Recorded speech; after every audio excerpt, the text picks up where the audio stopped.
देवानां च ऋषीणां च गुरुं कांचन सन्निभं बुद्धिभूतम त्रिलोकेशम तम नमामि बृहस्पतिम। जय श्री बृहस्पति देव। जय श्री राधे कृष्ण। आप सभी का हमारे YouTube चैनल पे बहुत बहुत स्वागत है। आइए सुनते हैं गुरुवार व्रत की कथा। गुरुवार के दिन जो कि भगवान बृहस्पति देव का पूजन किया जाता है। भगवान बृहस्पति देव अपने भक्तों के सभी दुख और कष्ट को दूर करने वाले हैं तथा सुख और समृद्धि का आशीर्वाद प्रदान करने वाले हैं।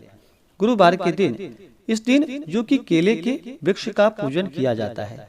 केले के वृक्ष में भगवान बृहस्पति देव का वास माना गया है और जहाँ पर भी केले का वृक्ष ना हो वहाँ पर भगवान बृहस्पति देव का फोटो या प्रतिमा रख करके इनका पूरे विधि विधान के साथ पूजन करना चाहिए और कथा श्रवण करनी चाहिए, भगवान की आरती करनी चाहिए।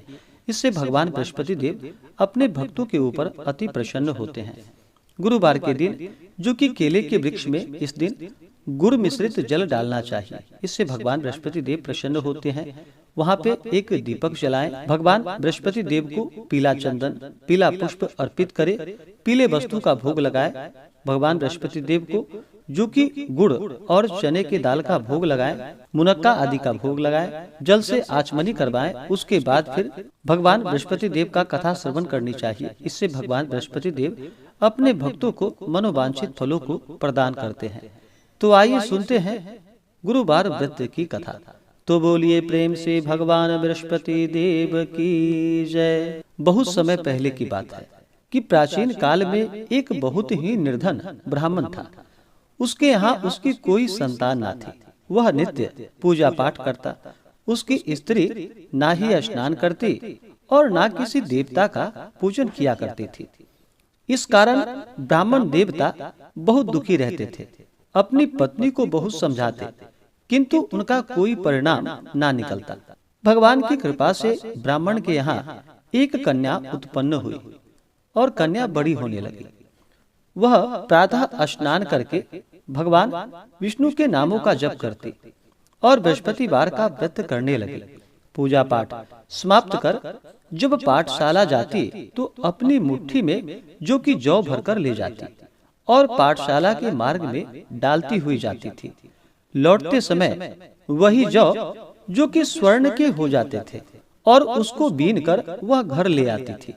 एक दिन वह बालिका सूप में उन सोने के जौ को फटक कर साफ कर रही थी कि तभी उसकी माँ ने देख लिया और कहा कि हे बेटी, सोने के जौ को फटकने के लिए सोने का सूप भी तो होना चाहिए। दूसरे दिन गुरुवार था। कन्या ने व्रत रखा और भगवान बृहस्पति देव से सोने का सूप देने की उनसे प्रार्थना की और कहा कि हे प्रभु, यदि सच्चे मन से मैंने आपकी पूजा की हो तो मुझे सोने का सूप दे दो।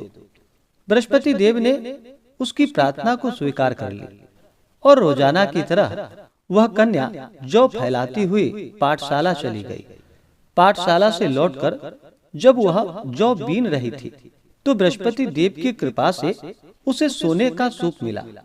उसे वह घर ले आई और उससे फिर जौ को साफ करने लगी, परंतु उसकी माँ का वही रंग और ढंग रहा। एक दिन की बात है कि कन्या सोने के सूप में जब जौ को साफ कर रही थी, उसी समय उस नगर का राजकुमार वहां से निकल रहा था और कन्या के रूप कार्य को देखकर वह उस पर मोहित हो गया। राजमहल में आकर वह भोजन तथा जल को त्याग कर उदास होकर लेट गया। राजा को जब राजकुमार द्वारा अन्न और जल त्यागने का समाचार प्राप्त हुआ तो उसने अपने मंत्रियों के साथ अपने पुत्र के पास गया और पूछा कि हे बेटा, हे पुत्र, तुम्हें किस बात का कष्ट है? किसी ने तुम्हारा अपमान तो नहीं किया अथवा कोई और कारण है तो मुझे बतलाओ। मैं वही कार्य करूंगा जिससे कि तुम्हें प्रसन्नता की प्राप्ति हो सके। अपने पिता की बातें सुनकर राजकुमार बोला कि हे पिताश्री, मुझे किसी बात का दुख नहीं है। किसी ने मेरा अपमान भी नहीं किया है, परंतु मैं उस लड़की के साथ विवाह करना चाहता हूँ जो लड़की सोने के सूप में जौ को फटक कर साफ कर रही थी। राजकुमार ने राजा को उस लड़की के घर का पता बता दिया और फिर राजा ने अपने मंत्री को आज्ञा दी। मंत्री उस लड़की के घर गया। मंत्री ने ब्राह्मण के समक्ष राजा की ओर से निवेदन किया। कुछ ही दिनों के बाद ब्राह्मण की कन्या का विवाह उस राजकुमार के साथ संपन्न हो गया। कन्या के घर से जाते ही ब्राह्मण के घर में पहले की भांति गरीबी का निवास हो गया। एक दिन दुखी होकर ब्राह्मण अपनी पुत्री से मिलने गया। बेटी ने पिता की अवस्था को देखा और अपनी माँ का हाल पूछा। ब्राह्मण ने फिर सभी हाल कहकर सुनाया। कन्या ने बहुत सा धन देकर अपने पिता को विदा कर दिया। लेकिन कुछ ही दिनों के बाद फिर से वही हाल हो गया। ब्राह्मण फिर अपनी कन्या के यहाँ गया और सभी हाल कहा। तो पुत्री बोली कि हे पिताजी, आप माता जी को यहाँ लेकर आओ, मैं उन्हें यह व्रत की विधि बता दूंगी जिससे कि गरीबी दूर हो जाए। ब्राह्मण देवता अपनी स्त्री को साथ लेकर अपनी पुत्री के पास राजमहल पहुँचे। तो पुत्री अपनी माँ को समझाने लगी कि हे माता, तुम प्रातः काल स्नान करके विष्णु भगवान का पूजन करो और बृहस्पतिवार का व्रत करो तो सब दरिद्रता इससे दूर हो जाएंगी। परंतु उसकी माँ ने उसकी एक भी बात न मानी। वह प्रातः काल उठकर अपनी पुत्री के बच्चों का जूठन को खा लेती थी। एक दिन उसकी पुत्री को बहुत गुस्सा आया। उसने अपनी माँ को एक कोठरी में बंद कर दिया और प्रातः काल उसे स्नान आदि करा करके उससे पूजा पाठ करवाया। तो उसकी माँ की बुद्धि ठीक हो गई। इसके बाद वह नियम पूर्वक पूजा पाठ करने लगी और प्रत्येक बृहस्पतिवार को व्रत भी करने लगी। इस व्रत के प्रभाव से मृत्यु के बाद वह स्वर्ग को गई। वह ब्राह्मण भी सुख पूर्वक इस लोक का सुख भोग कर अंत में स्वर्ग को प्राप्त हुआ। बृहस्पति देव जो कि सभी मनोकामनाएं पूर्ण करते हैं, जो सद्भावना पूर्वक बृहस्पतिवार का व्रत करते हैं एवं कथा पढ़ते हैं अथवा सुनते हैं और दूसरों को भी सुनाते हैं, बृहस्पति देव उनकी सभी मनोकामनाएं पूर्ण करते हैं और उनकी सदैव रक्षा करते हैं। जो संसार में सद्भावना पूर्वक गुरुदेव का पूजन एवं व्रत सच्चे हृदय से करते हैं, उनकी सभी मनोकामनाएं वैसे ही पूर्ण होती है जैसे कि सच्ची भावना से ब्राह्मण की पुत्री और ब्राह्मणों ने मिलकर भगवान बृहस्पति देव की पूजा की और उनका गुणगान किया तो उनकी सभी इच्छाएं बृहस्पति देव जी ने पूर्ण की। इसलिए सभी को भगवान का पूजन कर, कथा श्रवण कर, प्रसाद अवश्य ही ग्रहण करनी चाहिए और हृदय से उनका मनन करते हुए जयकारा बोलना चाहिए।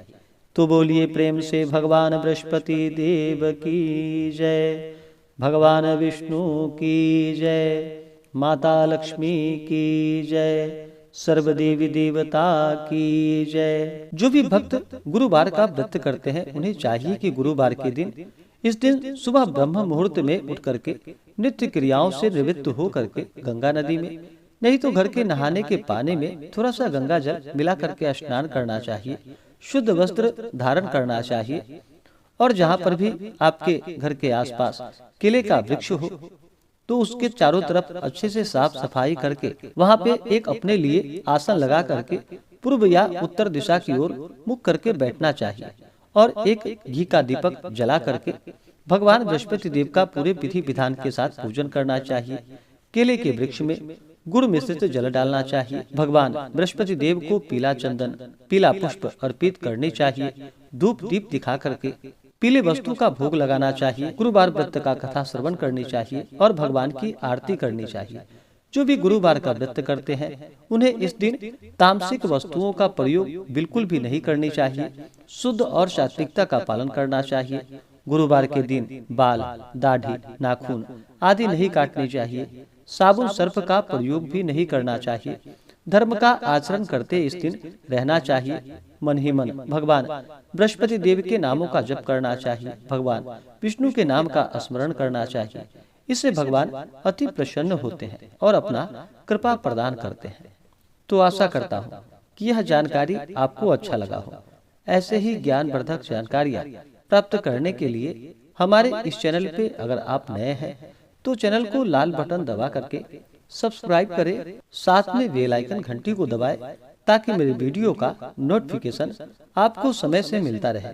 वीडियो को लाइक करें, शेयर करें। सुखी रहे और स्वस्थ रहे। जय श्री राधे कृष्ण। धन्यवाद।